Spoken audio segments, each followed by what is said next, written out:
Let's talk about the beginning, the days when you were walking the hallways of some high school in Metro Detroit, and you were able to capture things and put them in a special way that was able to attract the attention of your fellow students.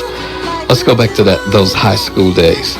Well, I went to Northern High School here in Detroit, and I was a Northern Eskimo. In fact, yes, I went by day before yesterday to see the school, and they built on a new wing to it since the last time I saw it.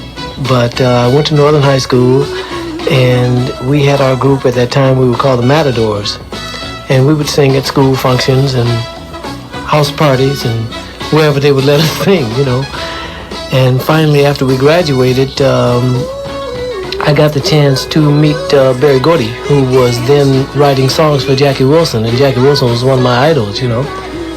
And I met Berry. Berry was we had gone for an audition. We were auditioning for Jackie Wilson's manager, and Berry was there because he had written all the songs that were popular by Jackie Wilson to that point. Mm-hmm. And he was turning in some new songs. In fact, that day he had Lonely Teardrops and To Be Loved with him. And he was going to, you know, let them hear those songs. And we sang some songs that I had written while I was going to school, and that attracted his attention. And Jackie Wilson's manager didn't care for us at all, you know, but Berry was interested in some of the songs. And so we struck up a conversation afterwards, and we became instant friends, man. And shortly after that time, about a year after that, he started Motown, and the rest is history. I mean, I think that the wonderful thing about being, there's a thing that they say, being in the right place at the right time, and I know that not only in Detroit, all over the world, there are talented people in every city that you can think of, every little town, even the little remote towns. They got talented people there, but the fortunate thing for us here in Detroit was the fact that Berry Gordy was here. Cruising, listening to Smokey Robinson on the radio. And like, when you wrote this song, I love it when we're cruising together. A lot of people won't even play this until they are cruising. Were you cruising when you wrote this? Well, I really was leaving it. Once again, this is a song that was started by Marv Tarplin, man. Marv Tarplin? Is Marv from Detroit? He's from Detroit.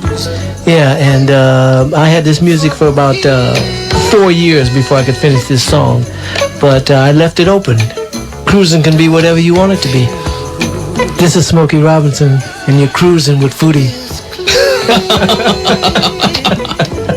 This is 92.3 FM. Look at it. Foodie, if you're listening out there, like I was talking to Smokey, and I told him that this was definitely one of your theme songs that you played every day. So now you have your own personal ID, so the next time you play it, it's authentic. So one time for Foodie. Yeah, Foodie. Look here, Smokey. You can tell by these telephone lines tonight that you are burning fire into the center of the heart of the Motor City, and your songs have put the O in Motown. And to be here live in the studio tonight, I think this might be one of the few nights in the history of this city where the audience got a chance to just sit back and just chill and talk for hours to an artist. Normally, understandably, a lot of people are busy, but like the lady pointed out while you were giving autographs at Hudson, that one of your trademarks is, when it relates to your fans, is that you're a very patient man. You've definitely been patient here tonight, and these people are still calling in. Hundreds of telephone calls. How does that make you feel? I feel really good. I mean, it of course makes me feel good that people want to call in and talk to me, and that they're even interested. And I appreciate all that you do, man, because if it wasn't for people like you, then they wouldn't even know that I was here or any of that, you know, or around. So I appreciate it, man. No, I can't take any of that credit, because let me tell you something. the moment that it was announced that you were going to be at the Fox Theater, as much as people wanted to go and pay tribute to Marvin Gaye, because like you pointed out, and I do agree with you, the What's Going On album is the greatest album that was made. It was a concept album from start to finish.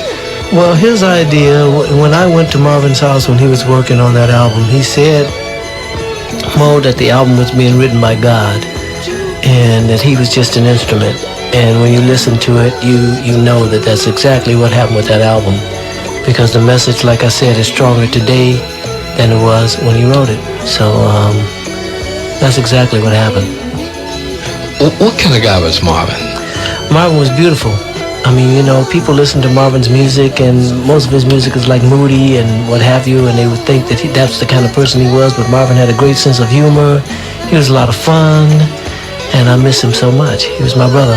I love him, and I'm sorry the way he left here, but I guess we all have our appointed time, and but he was beautiful. What was the day like in the studio with Marvin? Marvin, you know, I've worked with many, many artists in my life. Marvin was my favorite artist to work with because, first of all, Marvin had a time problem, you know, and usually he was late for the session. But I didn't mind him being late because he was one of those people, whereas he would come into the studio and he had never heard the song before. And I would sit down to the piano or something or play the track and say, hey man, the song goes like this, you know. And he would proceed to Marvin Gaye-ize your song. And before it was over, you would think that he wrote it because that's what he did to it. And he was beautiful to work with. Very talented man. What was the day like down at Hitsville coming in? What was the day like you know, during that great era that I agree with you, probably never will be redone. I don't see a reason why it should be redone because it was done right the first time. Yeah, man.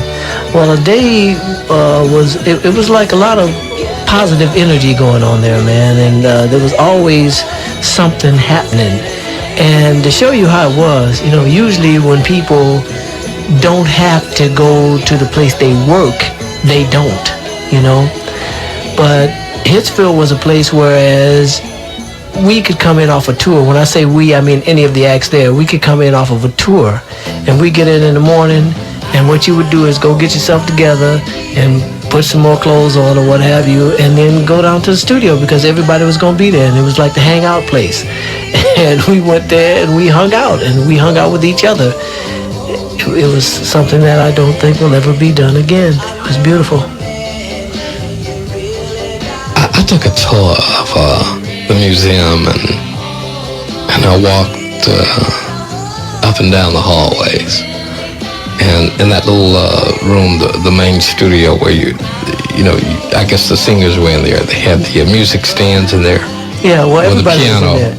Everybody was in there. You know, I think about that all the time, especially when you were playing Got a Job. I was listening to it, and in the early days, everybody who was going to be on a record was there at the same time. And they were in that studio, and they were making that music and singing those songs and all that stuff together because you only had mono tape. And for you folks out there who don't know what I mean by mono tape, I mean everything was on one track. Everything had to be recorded at the same time, or else you were not going to be on that record. Today, you can record an album, and people who play and sing on the same album don't even see each other because you got so many tracks working, you know? Mm-hmm. And you can take the same song and mix it for your final mix that people are going to hear on the radio 100 ways, and it can be 100 different songs, you know? Mm-hmm. And that's why you have like the long tracks and the short tracks of the same song, and you hear one version of it and it has something going on that the other version didn't have and all that, because you got all that stuff on the record and you can mix it however you want to. And I'm not saying that that's bad, because it gives you a lot of creative leeway, but however, I don't think you create that same feeling as you're recording a song as you did in the old days, because it was just like doing a live show. Everybody was there, you were doing it, and that was it. Just one party. Yeah. We're live with Smokey Robinson, 92.3 FM, WMXD. We're live with Smokey Robinson. We have a few people stacked on the phone lines right now. We'll go to the phone lines and then we'll go back. This has been a very historic night for the city, for Smokey Robinson to take the time to come back and sit down and say, hey, Detroit, I love you. And that's what it's been tonight. It's been a night of love and a night of nothing but the best of Smokey Robinson live on the radio. If it ever were to be, this is definitely a live 35. Live to the telephone lines right now. You're on live with Smokey Robinson. Hello, Mojo. Hello there. How are you? Fine. Hello, Smokey. Hello. How are you? Fine, how are you? Oh, I'm fine. What's your name? My name's Deborah Jean Fox. Okay, Deborah. I just want to say I'm 38 years old. I just had a birthday, April 25th. And I would appreciate so much if you could send me a picture, any kind of picture of you autographed. Okay. Any kind.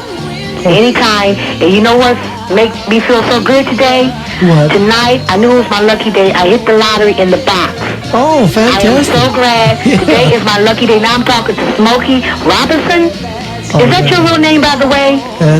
Smokey's not my real name. What's your real name? My real name is William, but they've called me Smokey all my life, so... Oh, okay. Yeah. Okay. And another thing, if you ever need an unknown female singer, try me. All right. I really would appreciate it. Okay, happy birthday. Thank you. Happy belated birthday. Okay. So can I stay on the line and can you give my address and send me a picture? Okay, sure. Okay, Smokey. And Mojo, you're number one, too. Well, thank you so much. You sure are. You're number one with us, too. Okay, thank you. All right, hang on one second, all right? Does somebody get her address? 92.3. Hi, my name is Gina Williams, and I would like to speak to Smokey Robinson. Okay, you're on live. Hi, I'm doing a talent show tomorrow. I'm auditioning for one. And what type of information could you give me to boost up my confidence? Just go there and knock them dead. Okay, thanks. Okay. Okay, thank you. Good luck. Bye-bye. Thanks. 92.3, you're on live with Smokey. Hi, Mojo. Hello there.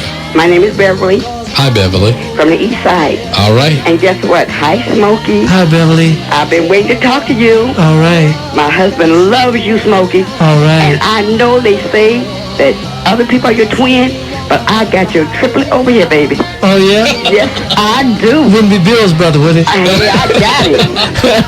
And listen, All 23 right. years we've been together. And guess what? Yeah. Off your songs, we done got 3 babies. All right. And we love you to death. Well, thank you, Beverly. We do That's it. wonderful. Smokey, I want you to send my husband an autographed picture of you. He loves you. Every song you made, we've got it. Well, thank you, We have Beverly. brought out 2 albums. And we'll try to get somebody on the line to get your address, But wait okay? a minute. You remember the hexagon dances? The what? Hexagon, the hexagram dances? No, I don't. From Where where? you used to go to those, you used to sing at them. Oh, okay. Okay, remember them now? But my husband is so shy, Smokey. But please, I'm going to let you, he wants to say hi to you because he loves you, and I do too, baby. Okay, thank you, Beverly. Hey, Smokey. Hey, How you doing? I'm doing good, man. How you You're doing? number one in my book. Well, thank you. What's your name, man? My name is Neil. Neil Thompson. Neil, all right. Okay, Smokey. Man, it's nice talking to you. Nice talking to you. Thanks for calling, Okay, man. thank you very much, man. Okay, thank you. Okay. Bye. Okay, bye-bye. Go. Hang on one second, okay? Okay. 92.3. Hey, here it is. Hello. Hello there, how you doing? You're fine. Okay, you're on live with Smokey. I didn't think I could get through. Hey, Smokey. Yeah, Hey, this is Rick. You won't remember me, but I'm going to make you remember me. okay. You remember when you shot your last film at the Carter Barron in Washington, D.C.? Yes, And we was Smokey's last performance? yes. James Bearden and a bunch of the crew that did it? Yeah, Well, I was working with them. all right, And man. we were at your house out in Southfield when we Yeah, came to your okay, film. Rick. How you doing, man? Right, how you doing? I'm doing good. I love you, Smoke. Love you too, man. What's been happening? Hey, everything is all right. I just went to Bearden's wedding in D.C. the 11th of April. He got married. All right, man. You know, I've been in contact with Greg, you know, and we... Yeah, great toast. Yeah, yeah, so... He's in Atlanta, I think. No, he's in New York now. Oh, is he? Yeah, he's in New York, man. Well, I wish you well. I I love you. You know that. You Wish too, you the Rick, best man. and everything. I'm still here on Buena Vista, 2 doors from where Diane used to stay. Beautiful, And man. T-Boy is back in town. Yes, I know. Yes. Okay, man. Okay. Thanks but for I'm calling, gonna tell you Rick. something. You just got me home on the road. I just came from seeing my son up at Kinross. Oh, and I beautiful. was coming back up. I was near Auburn Hills, and I turned on Mojo, and I was listening to you, and I was getting ready to run out of gas. I said, I'm not gonna make it all the way home. And listening to y'all on the phone, it threw my mind off of the gas and everything. Before I knew it, I was on the Davidson Freeway and was in my driveway. All right, so I man. said, I got to go in here and try to catch him because you brought me home tonight. Oh, beautiful, man. It sure is good to hear from It's you. good to hear your voice. How long you gonna be in town? I'm just going to be here till tomorrow, man. Just until tomorrow. Yeah. Wherever you're going, have a safe trip, and I love you and God bless. Love you too, Rick. Thanks for calling, man. Okay. Okay. Look at Smokey, I just want to express sentiments of the entire city. It has been historic, memorable, and a most cherished visit back to Detroit. This night on the radio is definitely precedent setting, and I hope that the next time that you're in town, you'll look at 92.3, and this radio show in particular has been your home away from home, and whenever you hear it, just slide on through. Mojo, thank you so much, man. I cannot thank you enough for this. I've had a ball, and thank you everybody who called in, and thank you, Detroit. I mean, it's wonderful to be here, and I appreciate you so much. And we'd like to dedicate one of Smokey Robinson's records to Smokey Robinson. From your Detroit family, from all of us, to Smokey. All right. I don't like you, but I love you. Mojo, rare moments. If you like this video, hit the like button. If you wish to subscribe, hit the subscription button. If you like this video, hit the like button. If you wish to subscribe, hit the subscription button. If you wish to subscribe, hit the